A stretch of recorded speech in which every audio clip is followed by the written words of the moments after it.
होते मी तुम्हाला किती आवाज दिला. नाही रे बाळा, तुझा आवाज माझ्यापर्यंत नाही पोहोचला. मग माझ्यासोबत असं का झालं पप्पा? पप्पा तुम्ही म्हणता ना, सगळे लोक चांगले असतात, माझ्यासोबत असं का झालं? हो रे बाळा, माझंच चुकलं.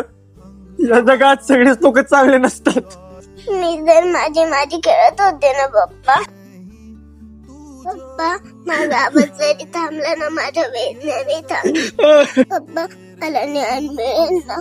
तुझ्यासाठी हा बाप या जीवाचं रान करण, पण तुला न्याय मिळून देईन पुरी. पप्पा माझ्यासारख्या यांना जपा, त्यांची काळजी घ्या. पप्पा मी आज जाते. चिड़ैया नन्ही सी चिड़िया अंगना में